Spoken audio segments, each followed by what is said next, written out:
L'ensemble de ces ingrédients, donc vous avez le détail juste en dessous de la vidéo dans la barre d'infos. Vous avez donc les ingrédients détaillés. Alors les amis, première étape de la recette, je mets tous mes épices directement dans une grosse bassine. Donc à savoir le cumin, le paprika, on a mis le sel, le gingembre. Ici je mets le thym. On va mettre le poivre. Alors si un jour vous voulez faire cette recette et que vous voulez gagner un maximum de temps, cette marinade vous pouvez le faire la veille. Vous allez voir, vous allez gagner énormément de temps. Donc ensuite on va mettre de l'huile d'olive.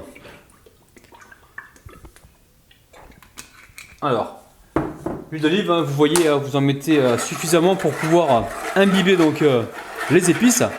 Ensuite je récupère un fouet ou une cuillère et je fais mon mélange. Et là on va pouvoir y ajouter donc le jus d'un citron. Donc le citron il n'est pas trop gros, hein, vous avez vu. On va prendre donc, là j'ai pris la moitié pour l'instant, je presse un maximum. Et je vais mettre l'autre moitié.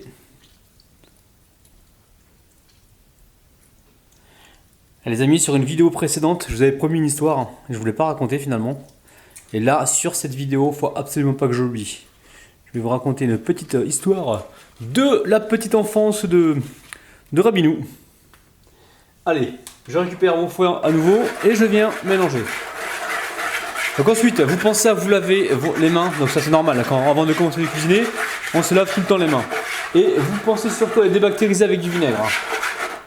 Donc une fois qu'on a fait ça les amis, ici on vient déposer les oignons, donc émincés avec les cuisses de poulet coupées en deux. Alors si vous préparez la marinade la veille, le lendemain vous avez juste à mélanger et à mettre au four. Alors ensuite, vos mains sont bien propres, hein. Vous venez ici mélanger comme ceci. Donc très important, soit vous prenez des gants, ou soit vous vous lavez correctement les mains et vous les débactérisez au vinaigre. Donc ce qui est intéressant dans cette recette, si on a le temps, c'est de faire ça la veille pour le lendemain, justement pour avoir les épices qui s'imprègnent bien dans la viande et dans nos légumes. Alors, dans cette recette, ceux qui veulent mettre de la coriandre, du persil, vous pouvez. Seulement, comme on va passer tout au four, moi j'ai peur que le persil et la coriandre dégagent de l'amertume. Alors dès que la viande est imprégnée, ici je récupère un couteau et je viens inciser comme ça mes tomates. Donc dans le derrière des tomates, on fait une petite croix. Légère comme ça. Là on va permettre donc aux épices de bien pénétrer dans la tomate. Une fois qu'on a fait ça, je récupère les courgettes. Et je vais couper des gros morceaux de courgettes. Voilà, couper celle-ci en 3. Alors pourquoi des gros morceaux? Parce que dans le four, si on fait des petites rondelles, on va se retrouver avec de la charpie. Et d'ailleurs, on ne va pas cuire tous les légumes en même temps, parce qu'il y a des légumes qui cuisent plus vite que d'autres. Ensuite, je récupère mes pommes de terre ici, et je les ouvre en deux. Donc ces pommes de terre là, on peut manger leur peau, hein. C'est pour ça que je vais les mettre directement comme ça. Donc il y a des pommes de terre qui ont des peaux qui sont hyper fines comme là. Là ce sont des pommes de terre nouvelles. On peut utiliser on peut manger leur peau. Après si vous voulez retirer la peau, il n'y a pas de problème les amis. Bon jusque là ça paraît simple. Ensuite je récupère le poivron. Le poivron on pourrait le mettre directement et retirer donc comment on appelle ça, la peau après. Mais on va pas faire comme ça parce que la peau elle va noircir et elle va se répandre sur le reste des ingrédients et c'est pas du tout ce qu'on recherche. Donc là pour l'instant je vide à l'intérieur. Je retire donc toutes les parties blanches. Et ensuite je viens retirer la peau rapidement. Même si on ne retire pas toute la peau, c'est pas grave. Mais on va essayer de retirer un maximum. C'est hyper facile, hein. Si vous avez un couteau bien tranchant, ça fonctionne très très bien. Donc là j'ai retiré la peau des poivrons. Je mets ça directement comme ça dans le plat. Ensuite, je m'occupe des aubergines. Et là, pareil, je vais retirer la peau. Donc là, très simple, je coupe les aubergines en 3. Ensuite, je récupère mes deux mains, donc bien propres. Et là, je viens donc mélanger le tout comme ceci. Donc là, on va imprégner donc tous nos légumes d'épices. Et je pense qu'il va se passer quelque chose dans le four là. On va se régaler les amis. Là c'est un plat pour combien de personnes ça? Moi je dirais pour 4-5 personnes. Hein. Mais 4 gourmands c'est sûr. 4 gourmands. Alors ici je récupère une plaque sur laquelle j'ai déposé donc du papier cuisson.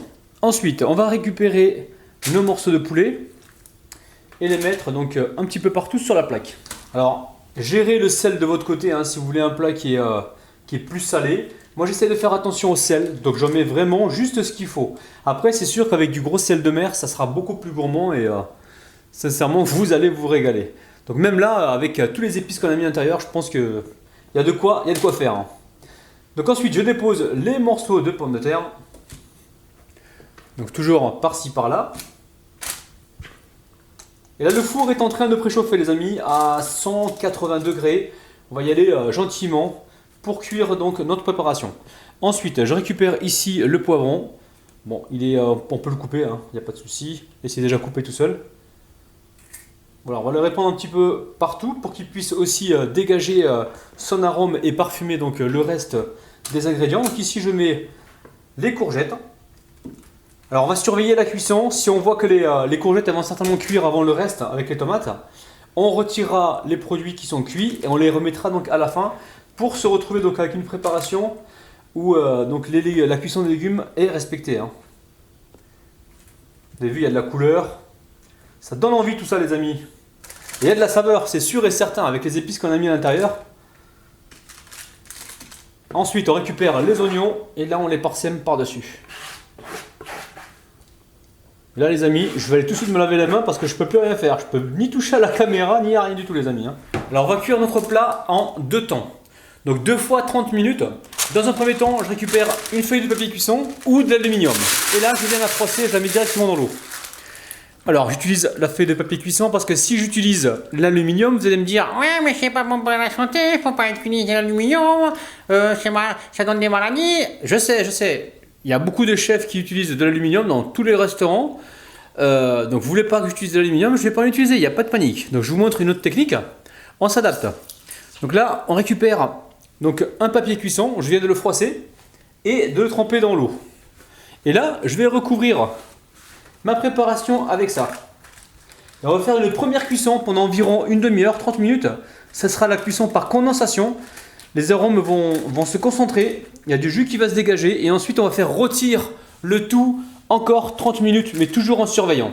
Donc je répète, mon four est en train de préchauffer à environ 180 degrés. Première cuisson à couvert. On est parti pour 30 minutes. Alors les amis, au bout de 30 minutes, donc je récupère la plaque. Je viens ici contrôler ma viande, je peux retourner les morceaux si besoin. On va laisser le côté peau plutôt vers l'extérieur.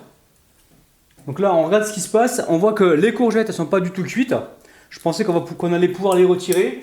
Et je jette un œil surtout sur les pommes de terre. Donc pommes de terre, c'est encore dur. Hein. Donc on va pouvoir reprolonger cette cuisson donc encore une demi-heure.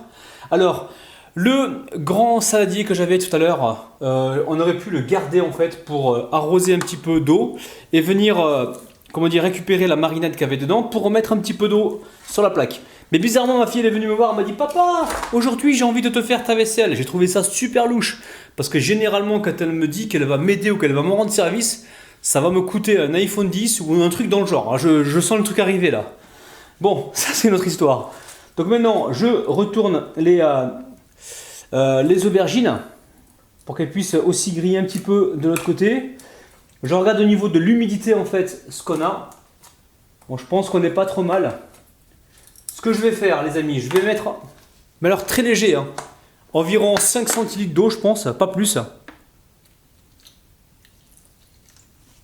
Comme j'ai dit tout à l'heure, hein, si jamais vous mettez de l'eau directement dans la bassine qui vous a servi de marinade, vous récupérez donc toute la marinade. Et c'est beaucoup plus intéressant. Donc maintenant, j'amène tout ça au four. Donc je m'assure vraiment que... Là, je retourne les légumes. Hein. Je m'assure qu'il n'y ait pas de côté trop sec. Là, on retourne les courgettes. Comme ça, ce côté-là, il est plus humide. Et donc, on va pouvoir... ça va pouvoir mieux colorer. Donc là, on est bien, les amis. Donc ça repart au four pour environ 30 minutes. Toujours à 180 degrés. Allez, c'est parti, les amis. Alors cette fois-ci, à découvert, on ne met pas le papier. Les amis, ça y est, la cuisson est terminée. Alors vous avez vu un petit peu le déroulé, on a cuit une première fois donc à couvert.